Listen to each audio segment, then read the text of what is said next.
Rob, we've got new HomePods, and I couldn't be less excited. I I can't describe how unexcited I am I about about the same HomePod at the same price, but with less stuff in it. Yeah, I mean, look, I so this dropped. Mark Gurman, it was either over the weekend or maybe it was Monday, had said that the HomePod was going to be announced soon, and he was right because it just kind of dropped unexpectedly this morning. In the middle, I was doing something else, and I have ways of seeing those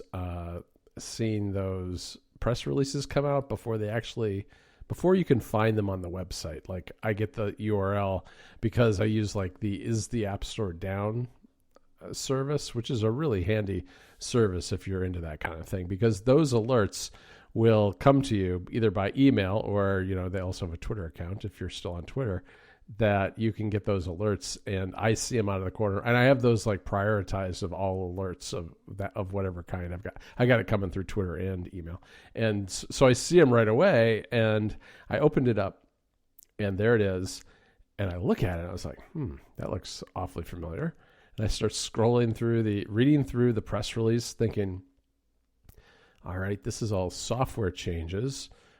Some of these things they're talking about have already been possible for a while on the HomePod Mini. Certainly not the original HomePod, but that's only because, it depends how you view it. Some of those things are available on the original HomePod 2 now already. Some of them aren't, only because there hasn't been a HomePod for a while. But I got through it. And it's been a long time since we've seen the original HomePod, and that's when we started digging and looking at the original HomePod specs and realizing, oh, it looks the same. It's like maybe like a half an inch shorter or something like that. It's a little bit shorter.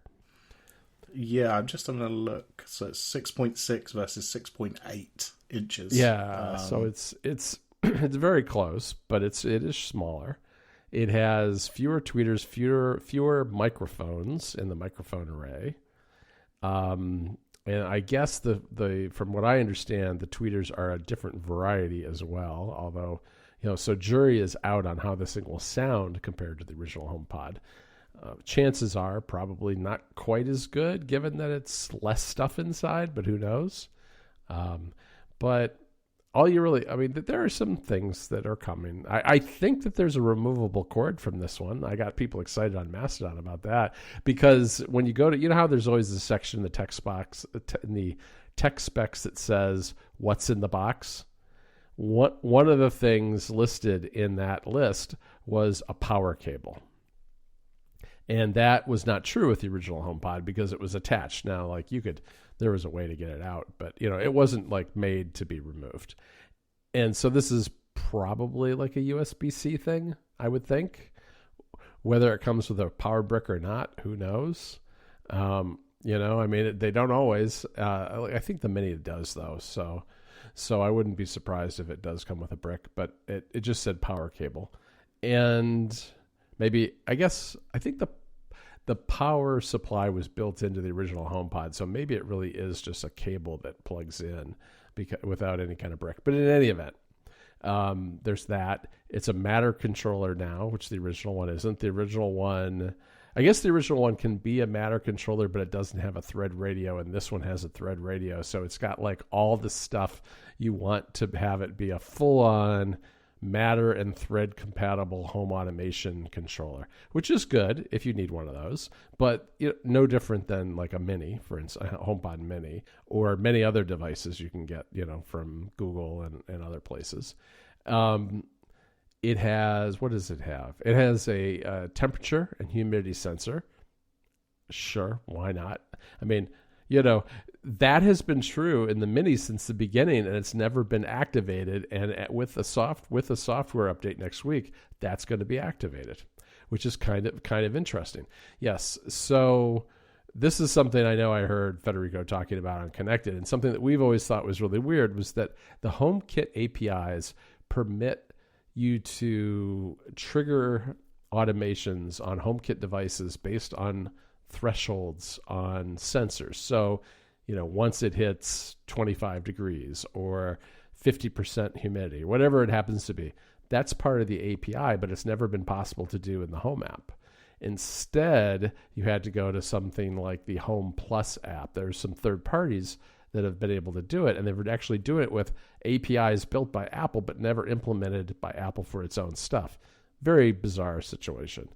But now you'll have those sensors in there, and I think some of this stuff is being activated next week with 16.03 iOS and iPadOS and HomePod upgrades and all that stuff.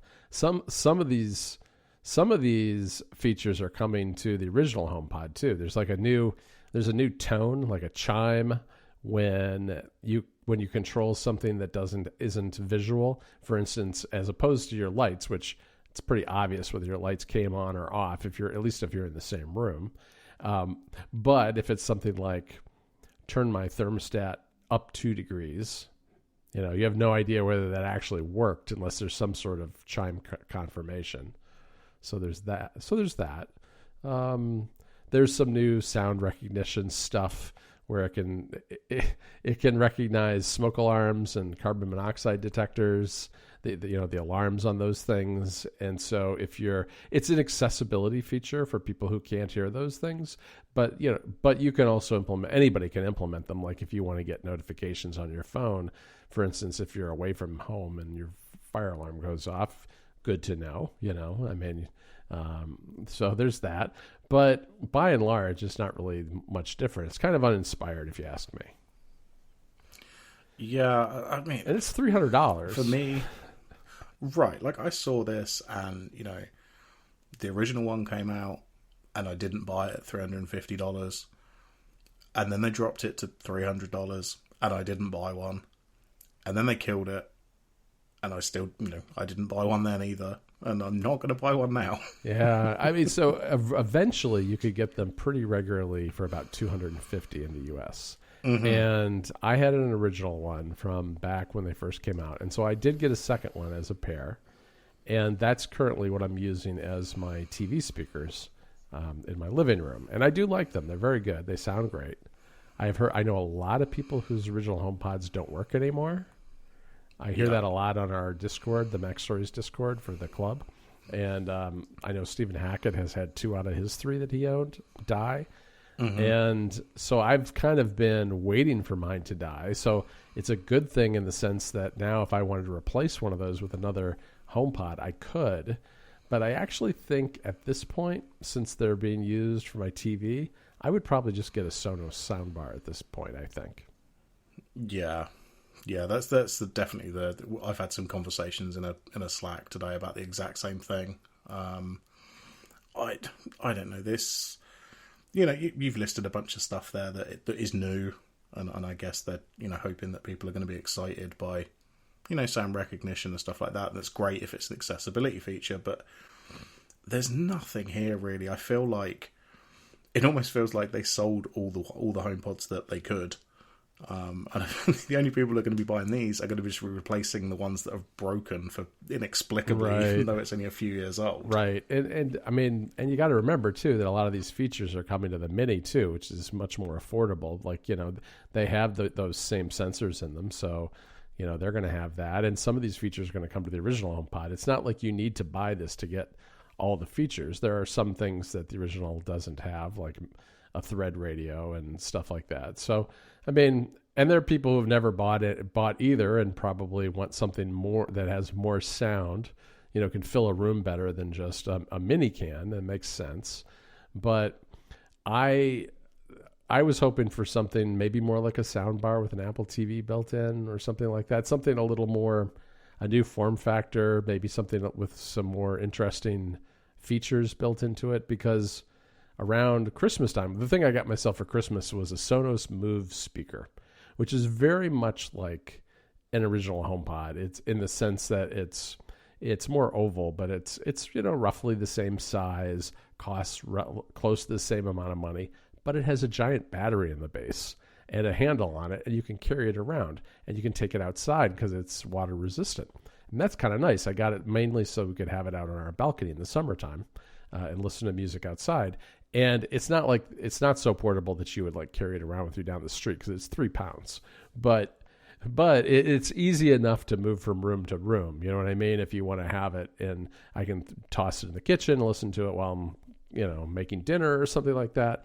But that's a lot more interesting to me in that it's an AirPlay speaker that I can use in more rooms in my house more easily.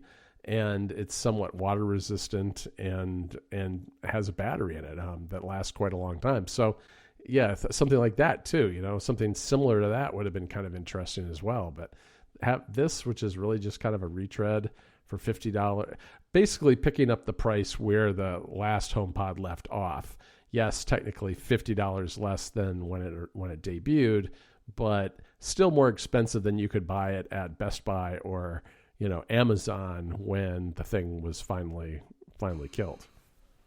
Yeah, this is just do whatever. I mean, people are going to get these, and I'm sure they're going to be 1,000 different videos of comparing the sound, but I just don't. This is just not interesting to me in the slightest. I don't. I saw it, and I had a little look, and I saw your notes about what was different and size and stuff like that, but who cares? Right. Like this is just not an interesting product at all. You know who's really sad are those people who are selling the original HomePod on the on eBay.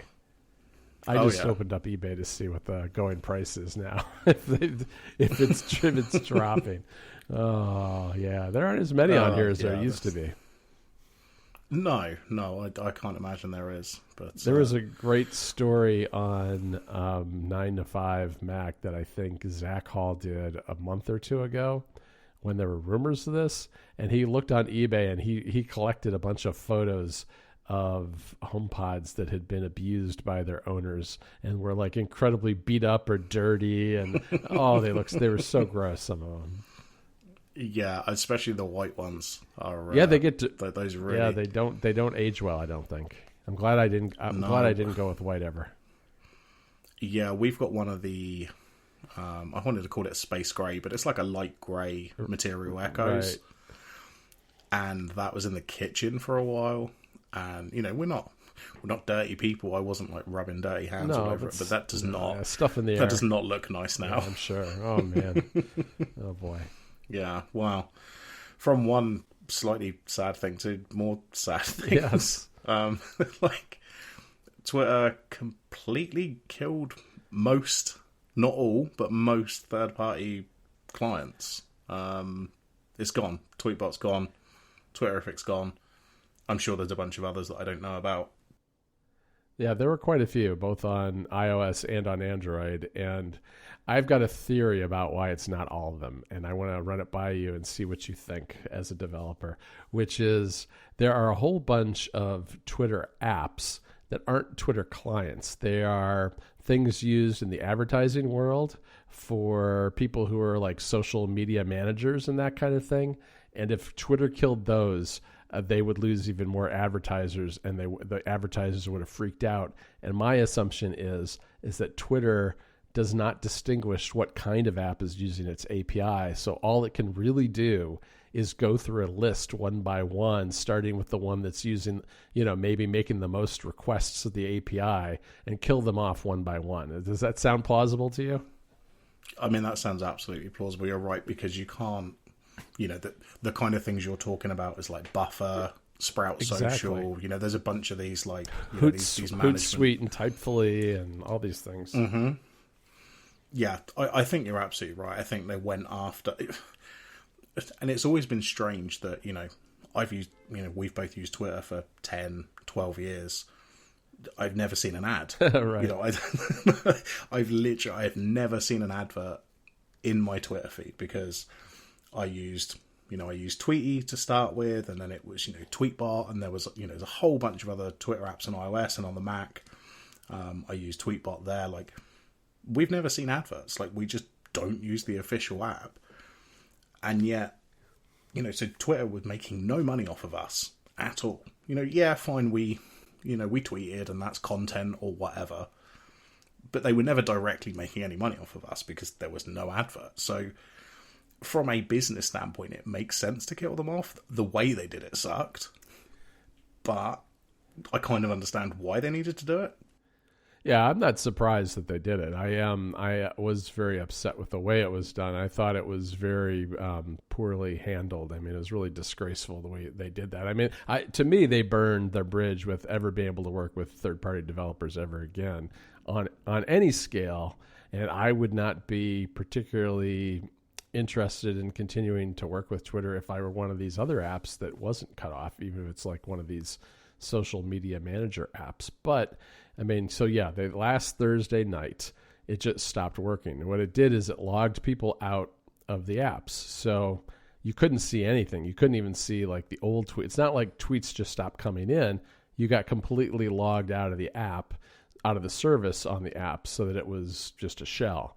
And that happened to Tweetbot. That happened to Twitterrific. It happened to a bunch.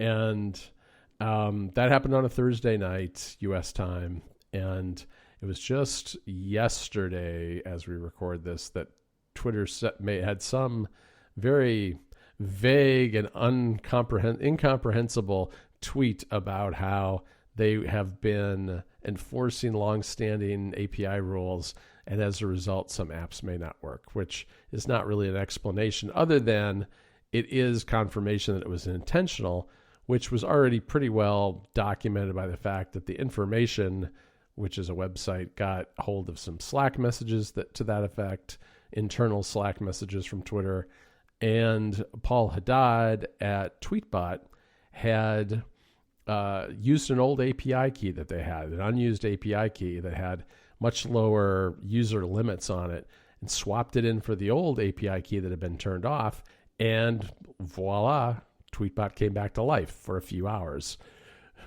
on a Sunday afternoon, I think, before it got turned off again. And I wrote about it on Mac Stories. I knew this was coming. Like by Friday morning, I knew that I was going to write about it, but the time wasn't right yet. I was waiting to see for some confirmation that it was intentional and to see if Twitter came out and said anything.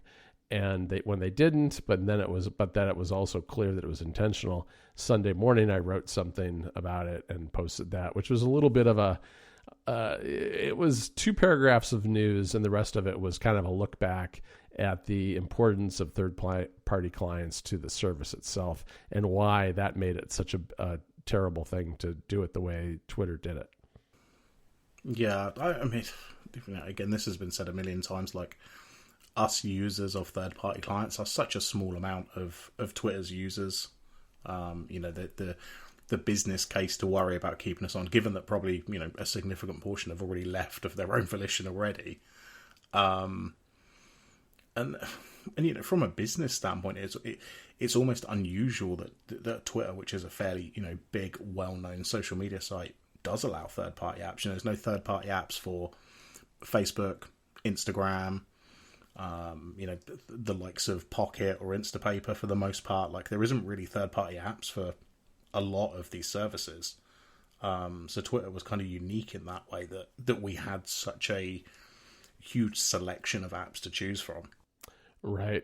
No, absolutely. And, like I said, I mean, I think it was very poorly handled. I feel really bad for the developers who were involved. I mean, they're a big part of kind of the app developer community that we've followed for a long time on Mac Stories, and I hate to see them kind of treated this way, which, Twitter can do what they want to do. It's their service, it's their API, but that doesn't mean they should do it in a way that's, as tasteless and heavy-handed as they did. So it's unfortunate. I don't think they're coming back. I think they're done. I noticed yet another big influx of people on Mastodon over the weekend.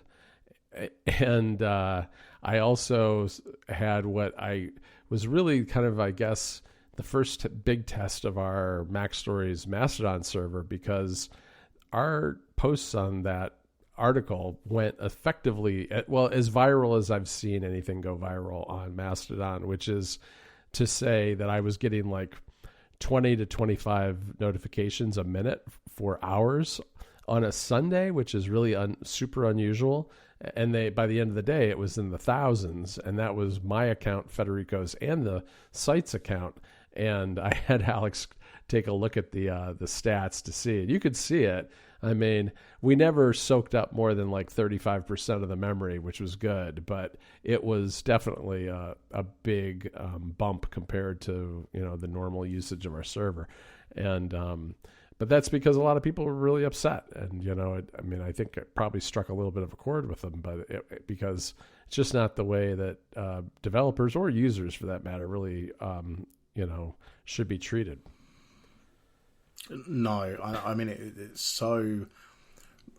In some ways, like for Tweetbot, at least it's not ideal. It's awful, but it came right before the yearly subscriptions are renewing again. I literally got my subscription renewal email this morning that was like, "Oh, it's going to be renewing soon," and I'm like, "Well, I won't be renewing that," because I'm imagining a scenario, and of course there'll be people coming in and out, but I think maybe we're sort of around the anniversary. Perhaps you seem to imply of when they launched the subscription.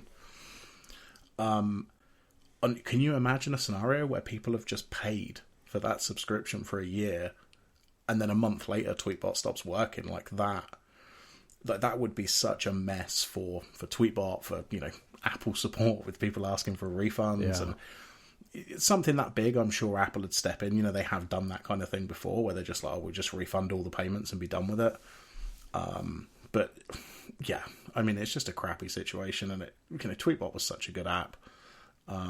But Ivory's coming, and Ivory is infinitely better because it has access to every feature that Mastodon has to offer, rather than some limited subset that they sort of try and work around and stuff like that. Right. Yeah. No, it's a very good app. We're going to have a review on Mac Stories. I kind of almost expected to have it that it would be out by today, maybe tomorrow. I don't know. They haven't told us when it's coming out, but my sense is that it's coming out very soon, and I think they should. I mean, I'm not a big believer in launching unfinished products or with a lot of bugs, but I've been using this long enough that I think the core features are enough there. Enough of them are there, and it's not buggy, that they should just launch it and move on.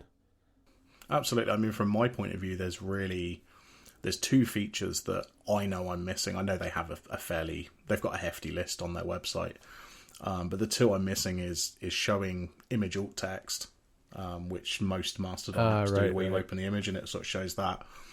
And the other thing they're missing, which actually took me a while to realize, was they're missing the profile links on profiles. That's true. So I hadn't thought of that. Right, so you've done the same as me. You've just gone, it's just Tweetbot, but for Mastodon, and completely. That's true. There is more to it. Links on their profile. Right.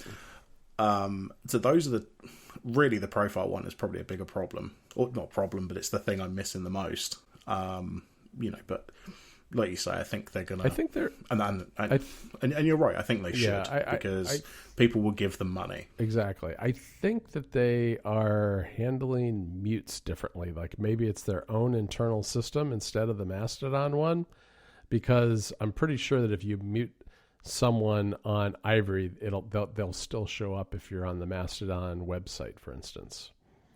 Right. Yeah. Which again might be sort of a holdover from how Tweetbot works. I think so. Yeah. But I've kind of got faith in them that, given what they've said on Mastodon, I've kind of got faith that because they have access to the full API, they're not hindered in any way. All this stuff is coming. They've said, we're excited to work on this. We've been excited since we started because everything is available to them. Right.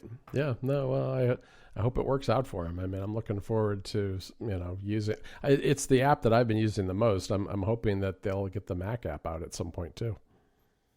Oh, yeah, that'd be nice. That'd be really nice.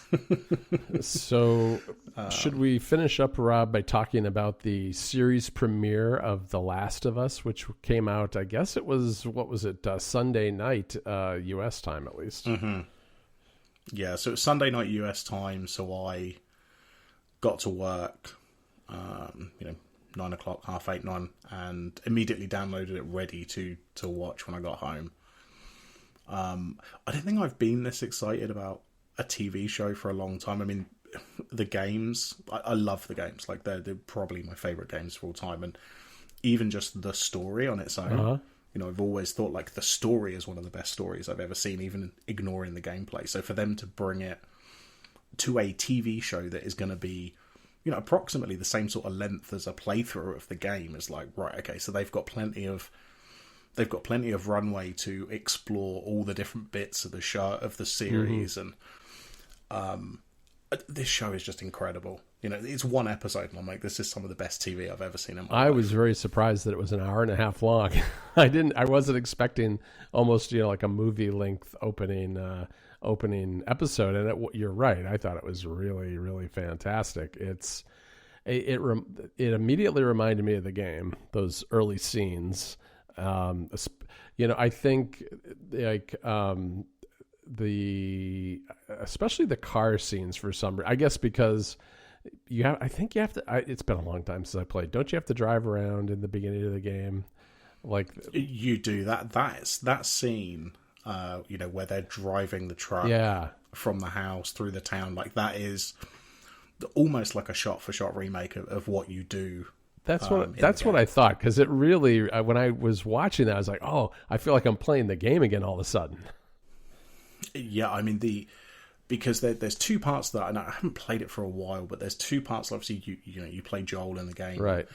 You do fight off a bunch of zombies as you're making the way to the town, but then there's sort of like a long cutscene where all you can do is control Ellie, and what you're getting is exactly the camera work they did in the episode, where the camera is like swinging around inside the car, like so you're sort of seeing over Ellie's shoulder and then out the front of the car. Right. Like, that was pretty much bang on exactly what it was like in the game. Yeah, that part of it, and the part where they're leaving Boston for the first time, reminded me of the game a lot too, where they're doing kind of the stealth mode part of the episode towards the end of the first one, where they're encountering the soldier, and they're encountering some other stuff and creeping around trying to avoid getting caught.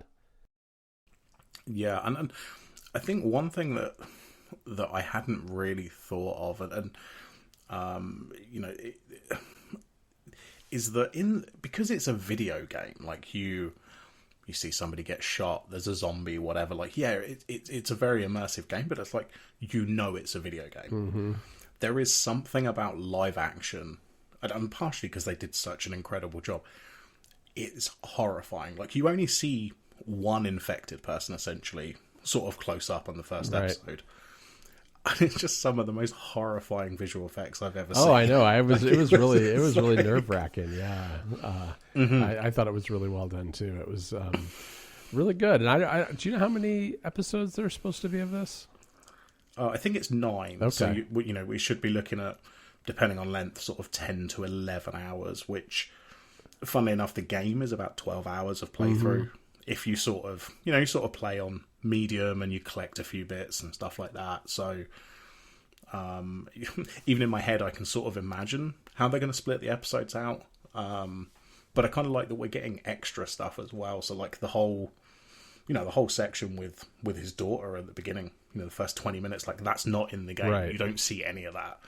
That the TV interview from the 60s or whatever, like that's not part of the game. Right. You don't see Sarah going to fix the watch or doing any of this stuff. Like all of that is additional backstory that we don't get from the game. So it's kind of and I did hear this on the official podcast. Like they said, like what they wanted to do with that first 20 minutes is be like, right, I know you've played the game, we know you love it, but you are getting something different here. You're not just getting a retelling of the exact same story. That's cool. How is the podcast? I haven't listened to it. Yeah, it's really good. Okay, I'll have to give it. I think I'm about halfway through on that one. So it's the producer, the chap from Chernobyl. It's Neil Druckmann and Troy Baker, who played Joel in the game. Mm-hmm. And speaking of podcasts, Brian Hamilton, Ben McCarthy, and Tiff Arment also have one on The Incomparable, which is very good as well. Oh, good. I'll have to check that out. So, and I'm kind of glad there's 2 because I cannot stop thinking about this. Like, I've watched this one episode, and it's all I can do to, look up IMDb and see all the cast and all of this kind of stuff, and listen to podcasts and read about it. Like, I cannot believe how much one episode has like got me excited about the whole series. Yeah. Especially because essentially it's a retelling of the first sort of hour and a half of the game. Right.